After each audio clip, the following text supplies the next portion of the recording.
This is Uncommonly Remarkable.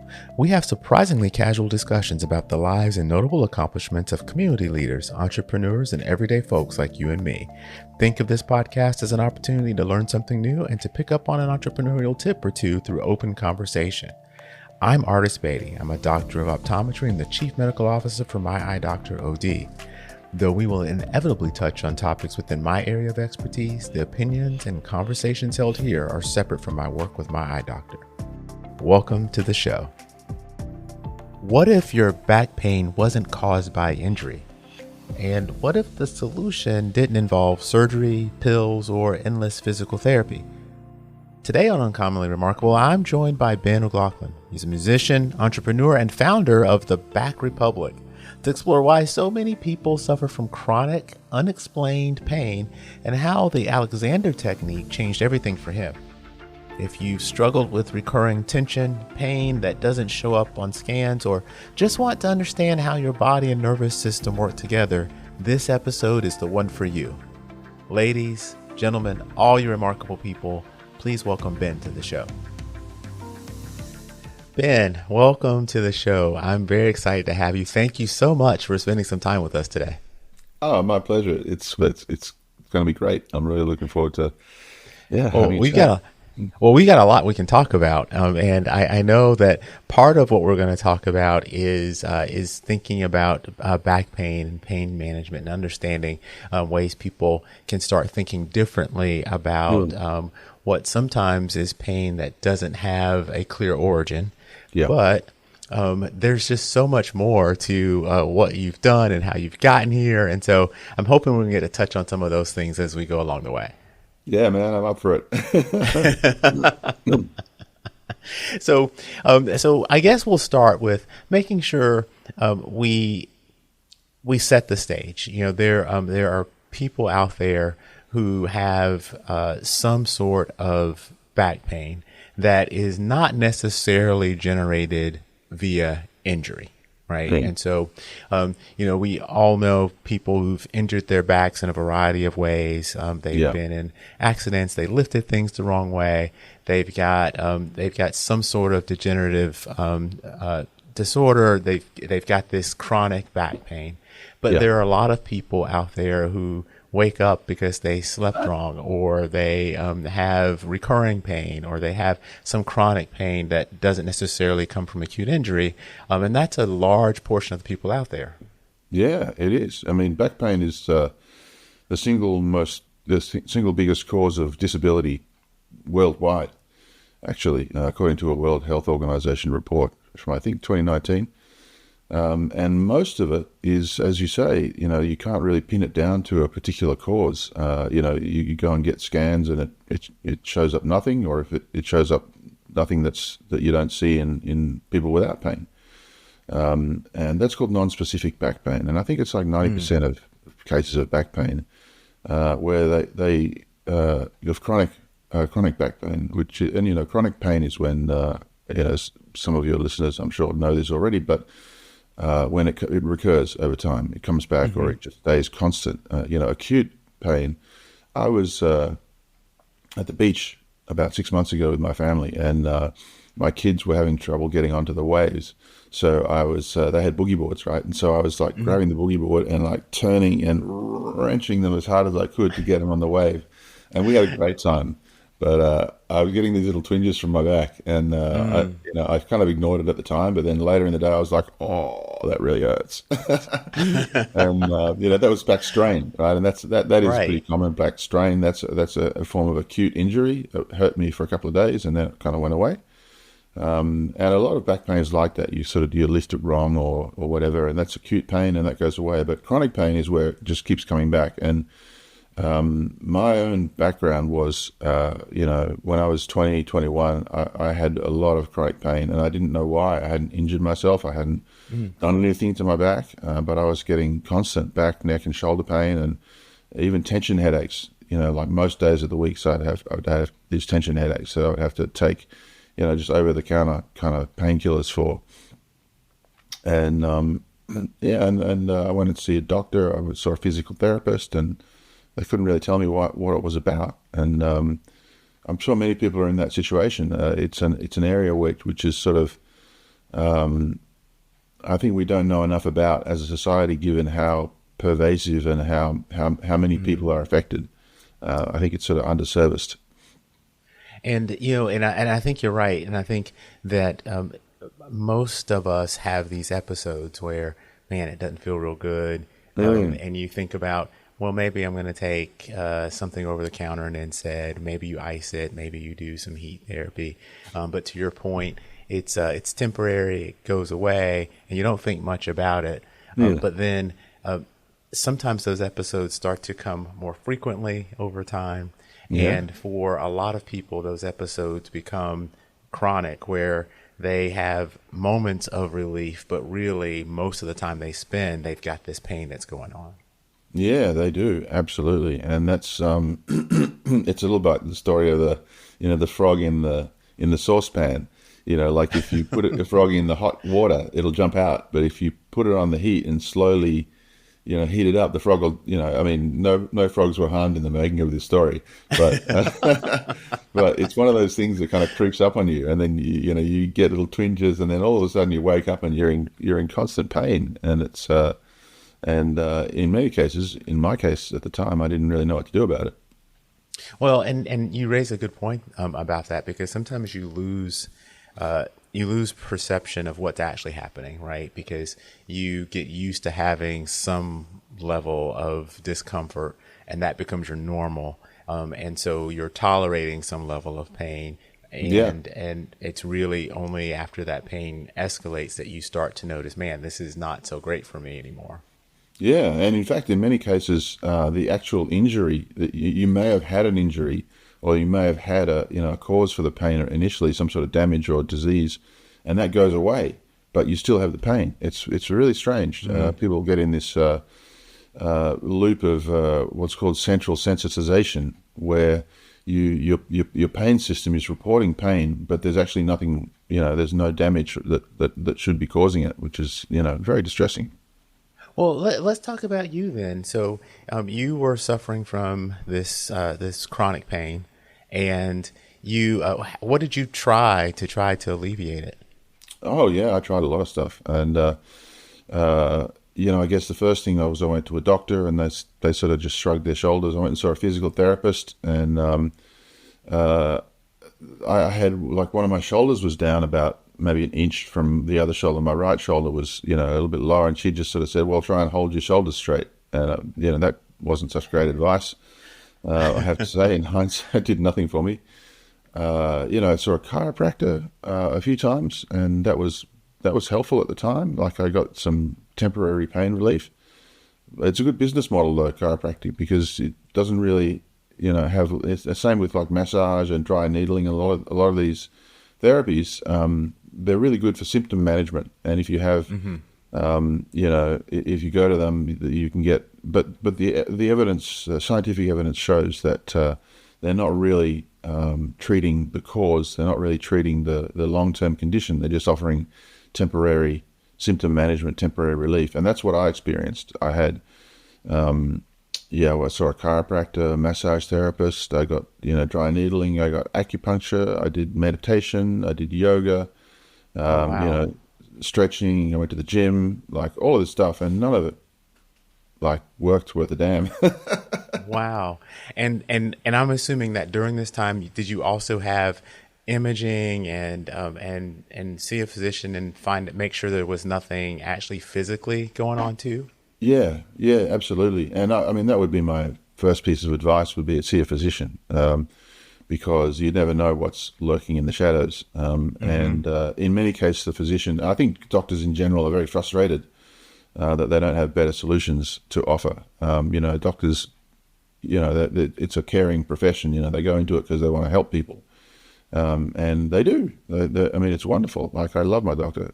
She's amazing.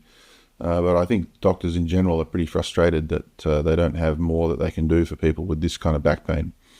So yeah, I went to the doctor. I did all the usual things. Got the imaging, all of that. But it proved difficult to treat at the time. I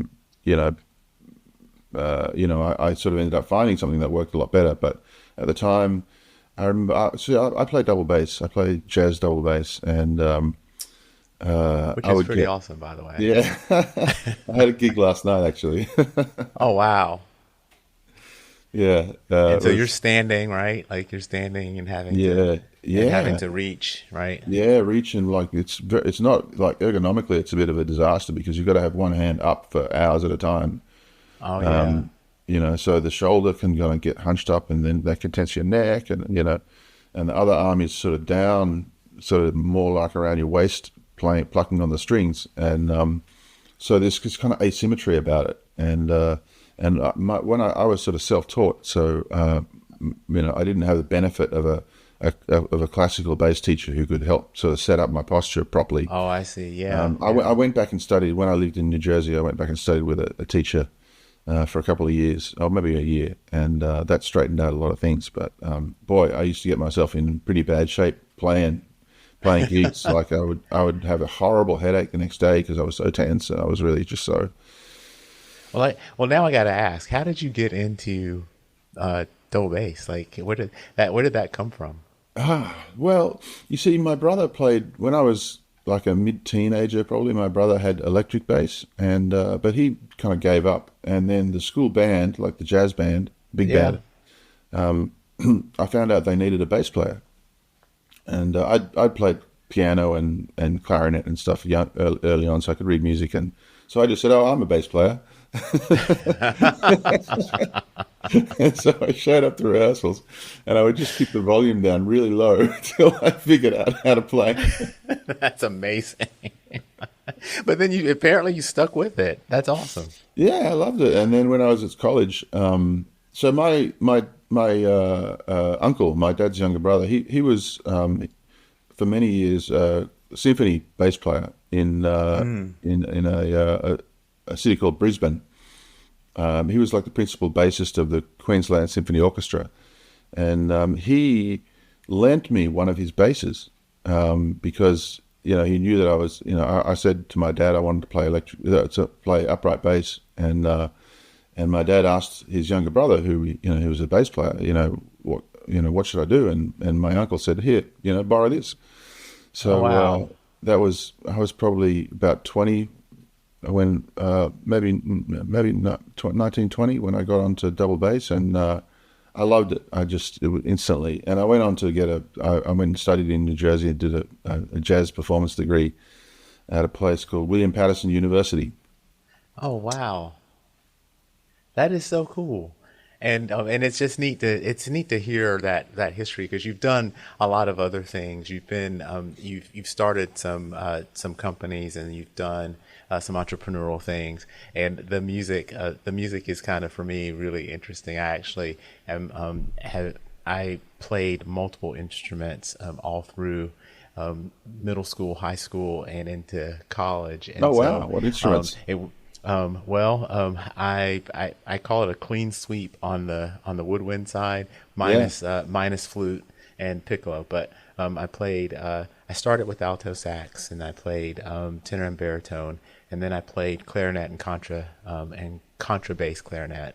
Oh wow. I did a little bit of oboe work, which was which was very difficult. Double reeds are not the same. And Any then I bassoon? learned. I did not do any bassoon because I started doing French horn.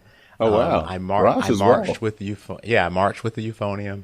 I did a little baritone work for small band stuff, and so I got to play a whole bunch of things. And so Wow. when I talk to somebody who's played instruments, it's always kind of cool for me. Yeah, yeah.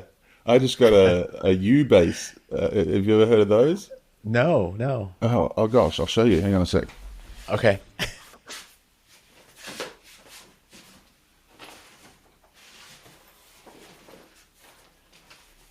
This here is a ukulele bass.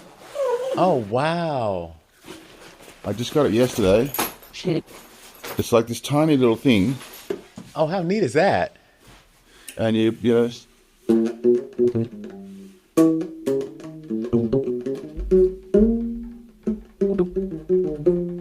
That's pretty cool. And I've never seen one of those, but for people who are listening, it's really interesting because you think of a ukulele, it's kind of tiny, and this thing looks like a cross between a guitar and a violin. Yeah, And so it's a little bigger than you think it would be, but not huge, and it sounds pretty cool. it's tiny. It sounds like a double bass.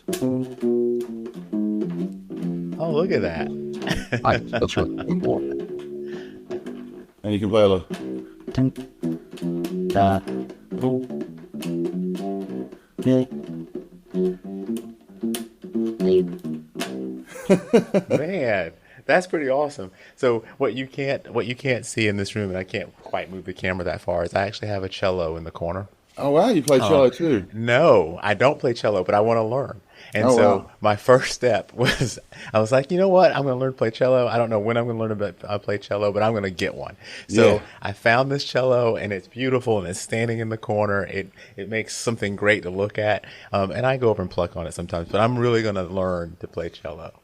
It's just one of those things. I've never played string instruments, and so I figured the strings are farther apart. It's manageable, and so Yeah. I should be able to. If I'm going to learn to play a string instrument, this would be a good start. So, Oh yeah, I love cello. I had a cello actually. I played it a little bit. I was very inspired by the Bach cello suites, which are yeah, yeah, yeah, amazing. familiar.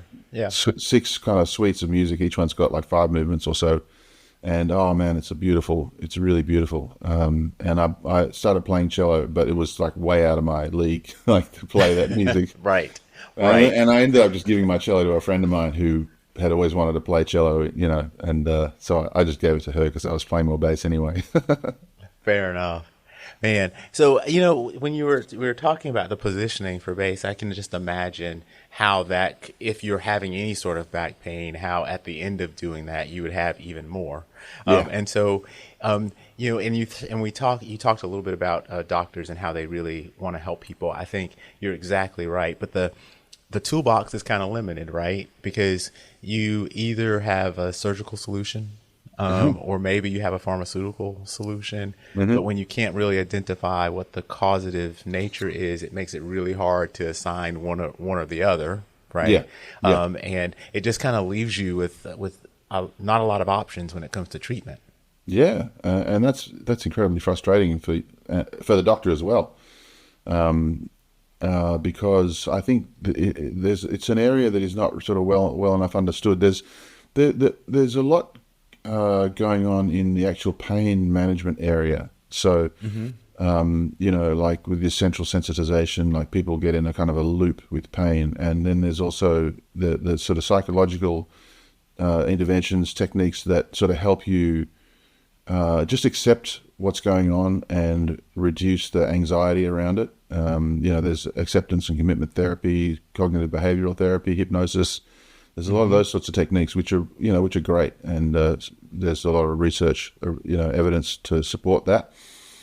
But there's a little bit more to it than that. I feel in a lot of cases, because there is, even though you can't necessarily see it on an MRI or on an X-ray, there's a lot of disorders of soft tissue.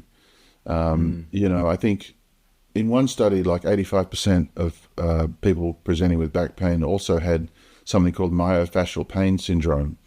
And that's myofascial means basically muscles and fascia.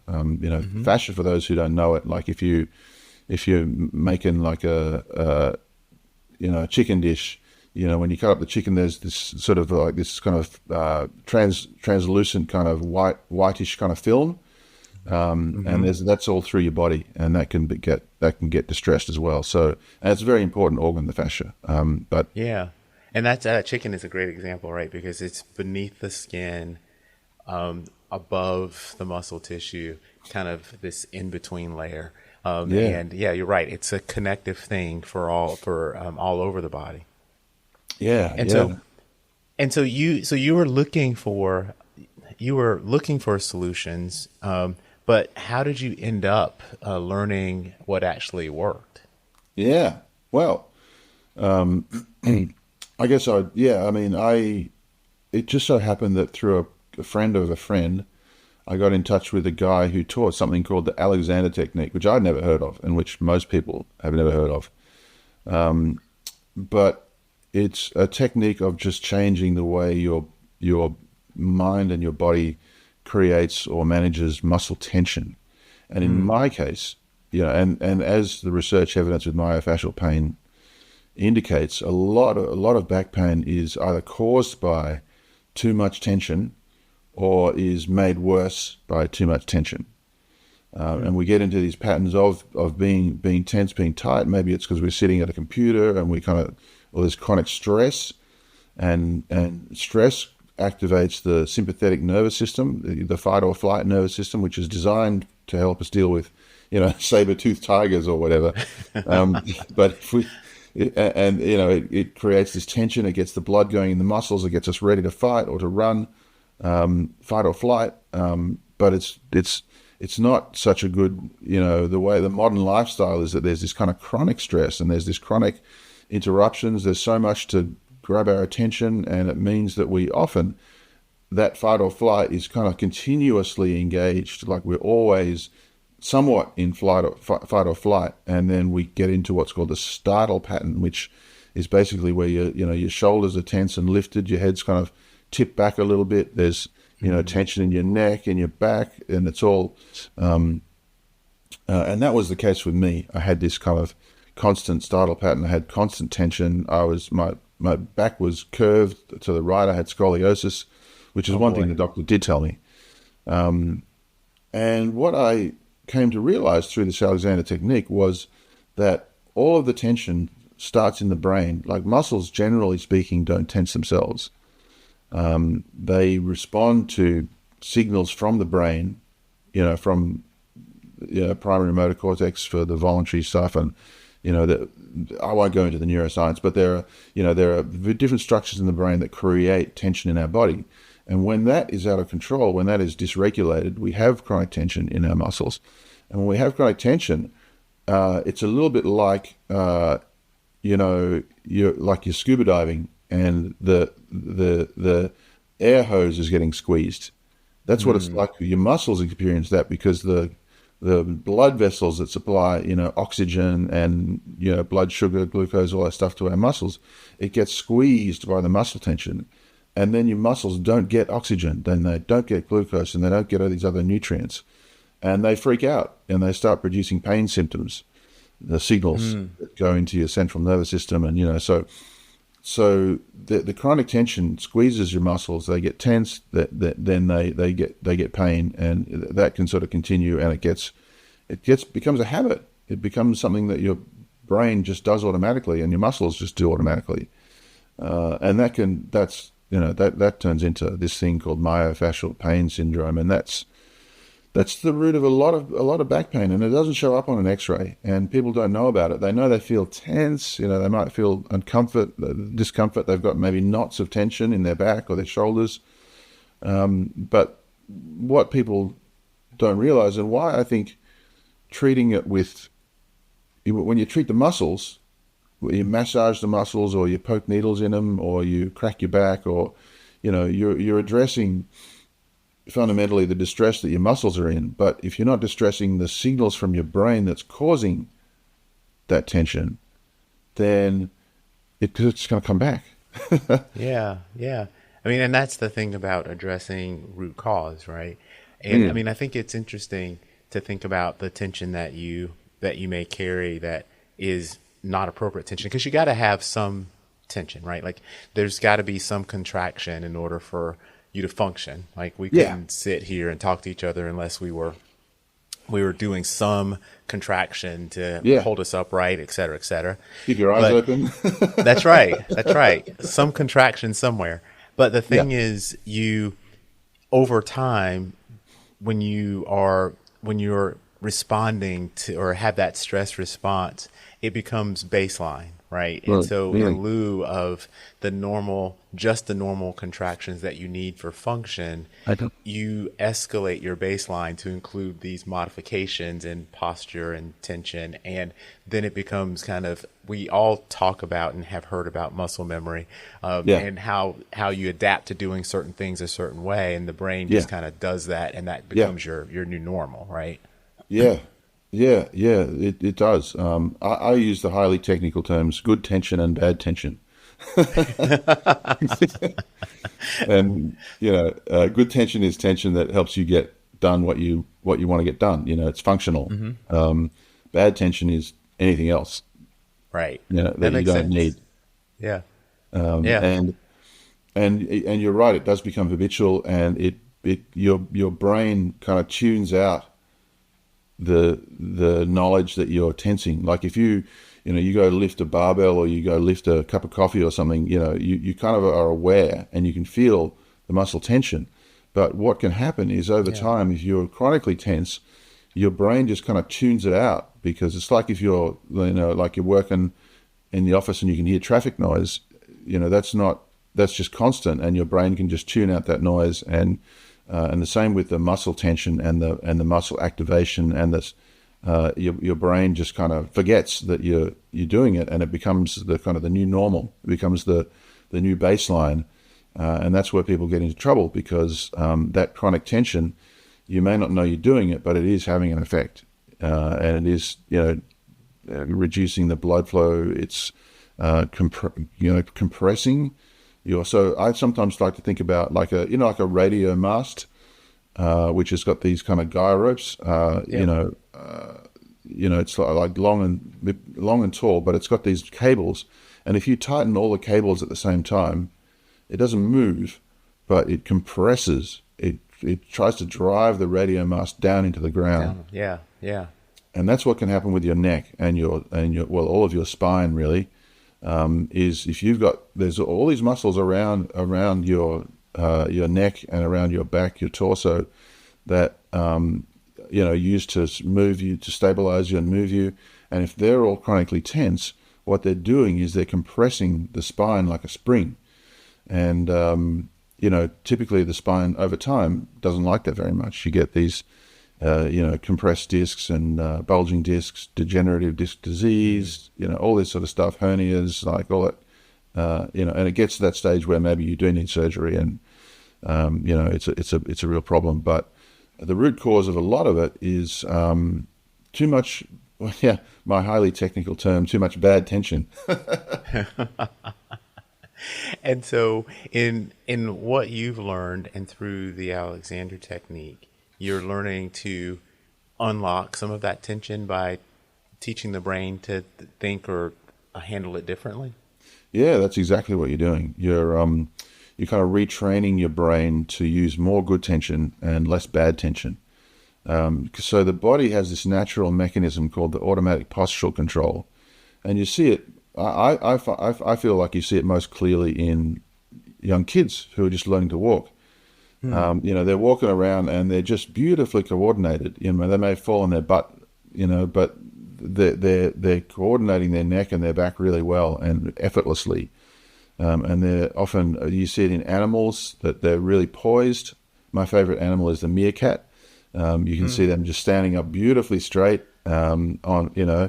and there's this inbuilt system called the automatic postural control. And what happens is that gets lazy, and we end up using what's called the voluntary motor system, and it's a different part of the brain, a different part of the central nervous system. And what we need to do is calm down, and the voluntary motor system is the one that responds to the fight or flight mechanism.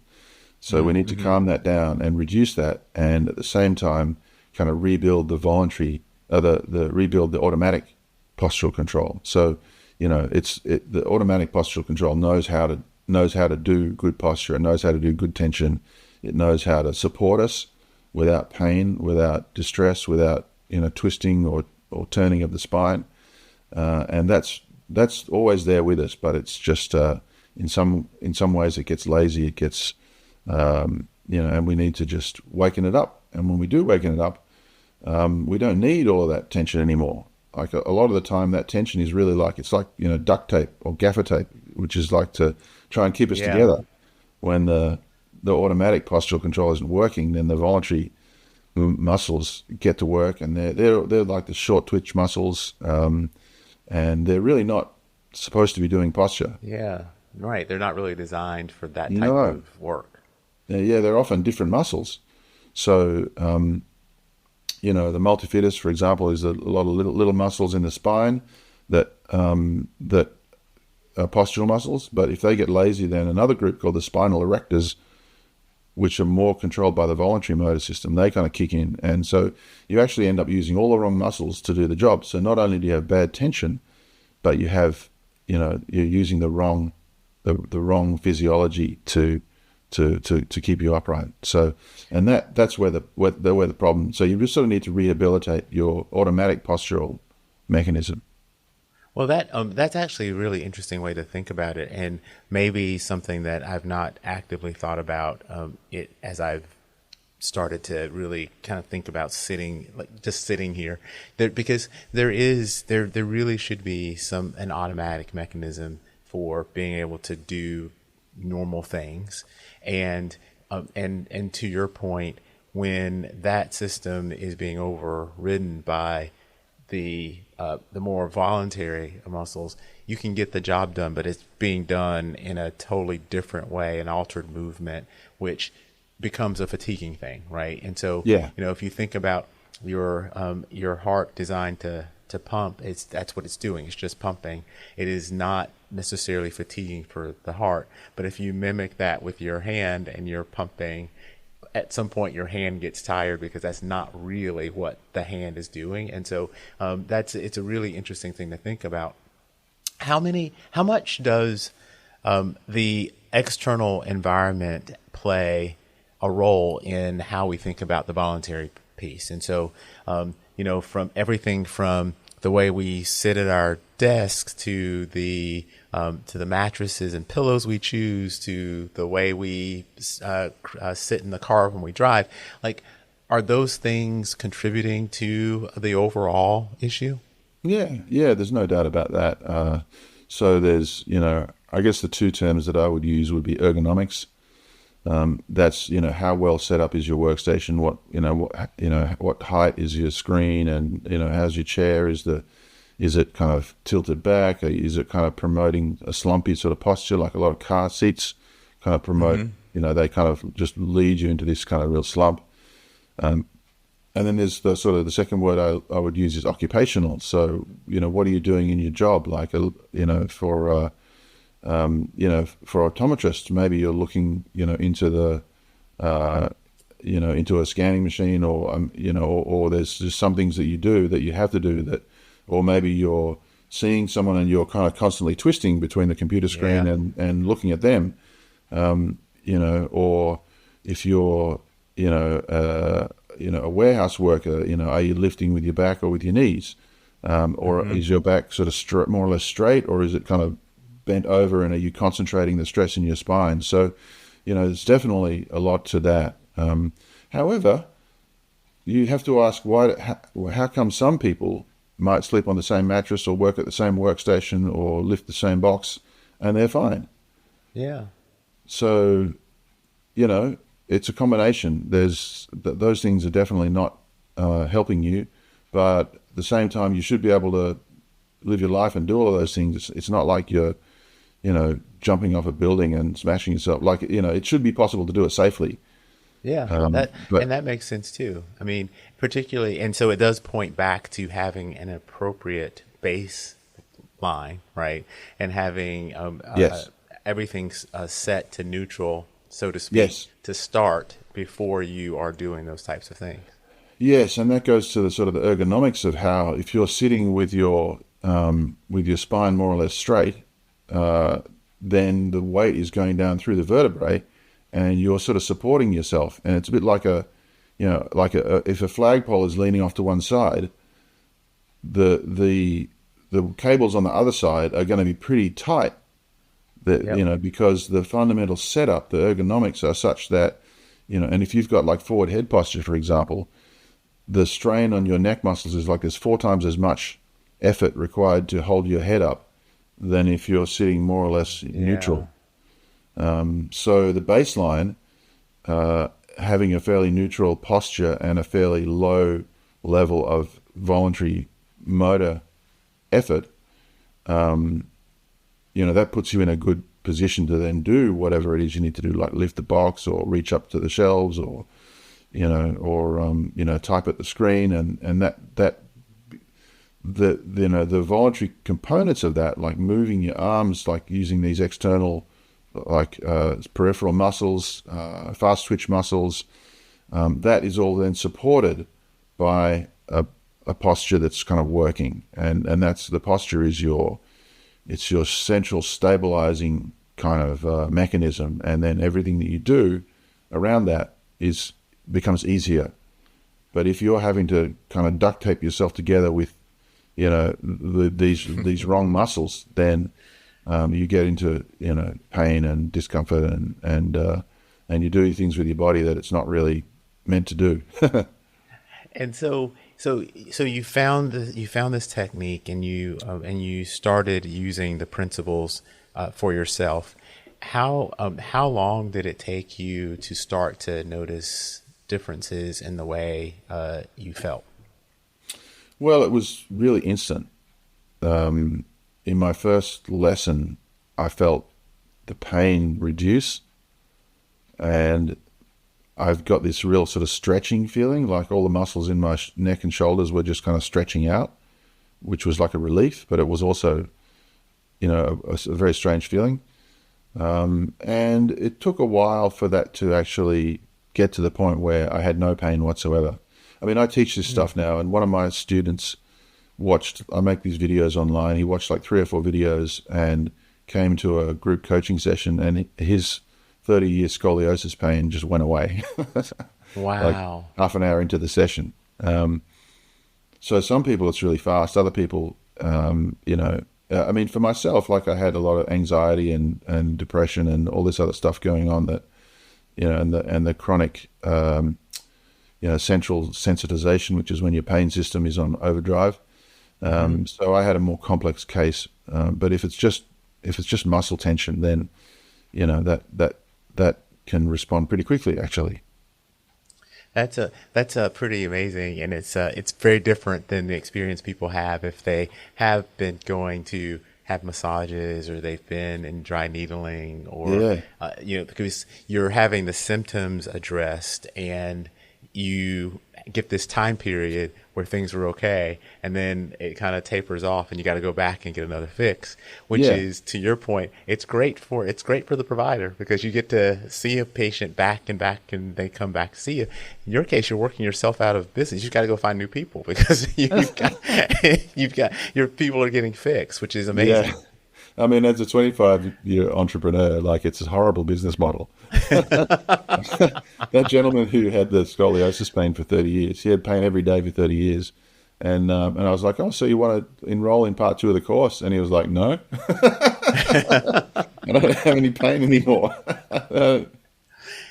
Well, the thing is, though, Ben, if this is, and maybe we're answering our own question, because if you can successfully mitigate a lot of back pain for people who don't have physical injury, or some other organic cause that requires surgery, then it feels like it should be something that people know about, and they practice, and they use all the time. But quite honestly, until starting to talk to you, I'd never heard of the Alexander technique. So why is that? Yeah, well, I mean, Frederick Matthias Alexander, who kind of figured it out, he was an actor, and this is back in the late 1800s, and he kept losing his voice. Like, he was fine speaking like normally conversationally, and this is the days before microphones, but then he would go on stage, and then he would have to project and fill a room with his voice, doing like a Shakespeare soliloquy, or some sort of poetry or whatever.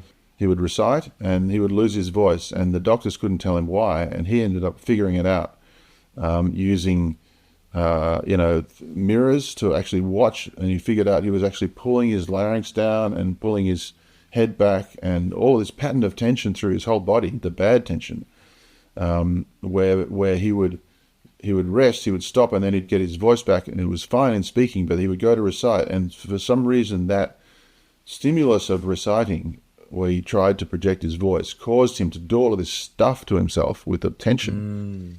And since then, to your question, I think it's been really popular in performing arts. People who use their body for their work, like singers, or musicians in general, actors, people in the arts. It's been very popular. So you get quotes by, Roald Dahl, for example, who's the goat of children's. I mean, if you've ever heard of Charlie and the Chocolate Factory, I mean, he wrote that book and Yeah. a bunch of others. And then Hugh Jackman, the Wolverine, he's on record saying, he thinks Alexander technique is like this sort of secret base that you go to operate, That's So it's fantastic. performing artists. I mean, not just performing artists, but some researchers as well. Like there's a couple of Nobel Prize winning physiologists who, one of them in particular spent half of his Nobel Prize winning acceptance speech talking about it. But it's something that is just hasn't really made a big impact on the mainstream. And I think it's because it's been so focused on the performing arts. But my mission is really to make it available to everyone who's not a performing artist who just has maybe never heard of it, and make it available as a toolkit for people to just manage their own back pain. But it's kind of weird because it's working with the central nervous system. I've had students who've reported that their tinnitus has gone away, like they're ringing in their ears. I've got a woman who, she by the end of the course, she was like walking 10 kilometers without, which is about 6 miles without pain.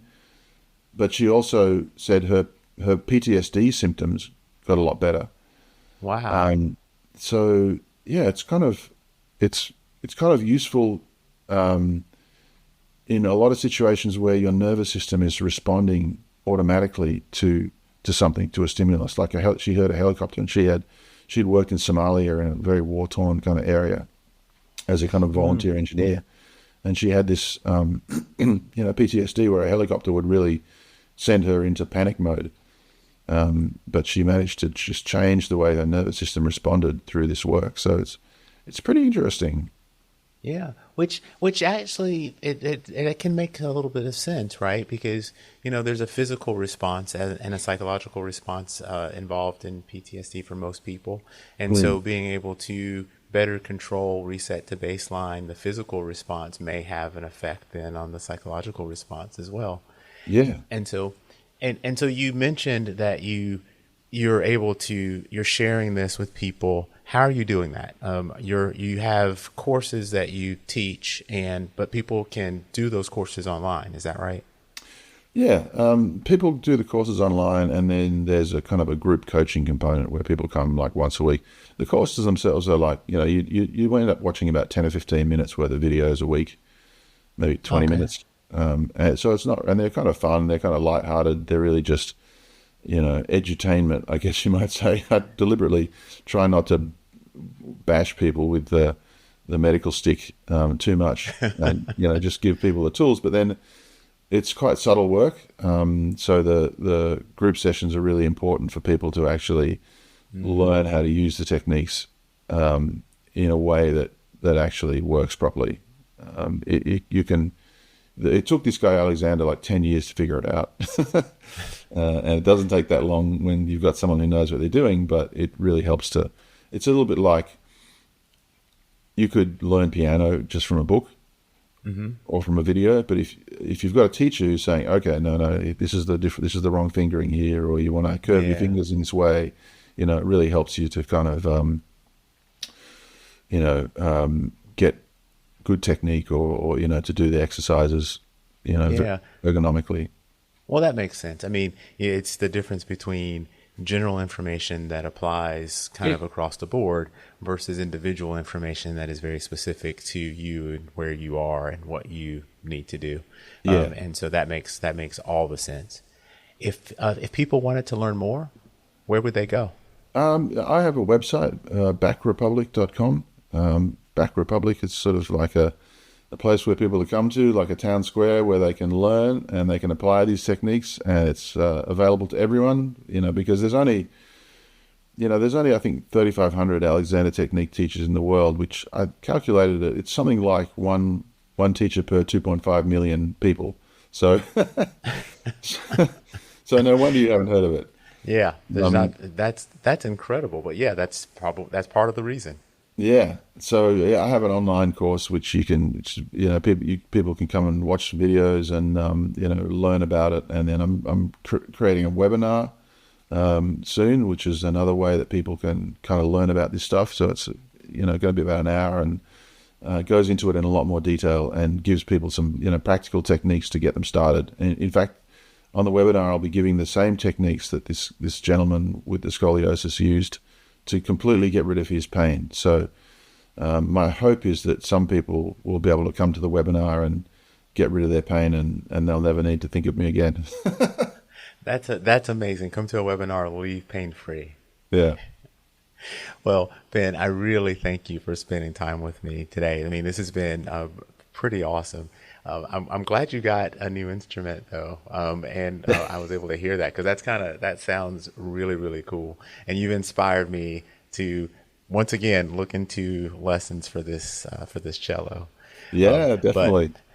I think back pain is a serious thing, and people have had lots and lots of trouble. And there's been things like the pharmaceutical industry and solutions there, prescriptions that people have been prescribed that have all these other side effects and No. may ultimately not be ridding them of their pain. And so if there are people who are watching or listening who are having pain and looking for something that may actually give them some relief, I hope that they are able to visit the Back Republic so that they can learn some of these things that we talked about today. Yeah, it's been a pleasure. It's been a lot of fun, and it's really nice to talk to someone with a bit of, with some, some training clinician who sort of is in this world. It's always nice to have someone who asks questions and makes comments that is like, already very informed. So I appreciate that. Well, it was my pleasure, and hopefully someone out there has gotten something from this conversation.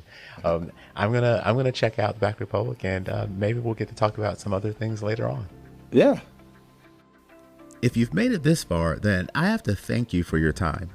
I hope you've learned something new and enjoyed listening to the discussion as much as I enjoyed having it. I'd love to hear from you about the show because we're working really hard to bring you great content, and the feedback really helps us get better. If you like what you've heard or watched, for those of you who are streaming out on YouTube, then take a split second to give us a thumbs up or a like. It really helps other people like you find the show too.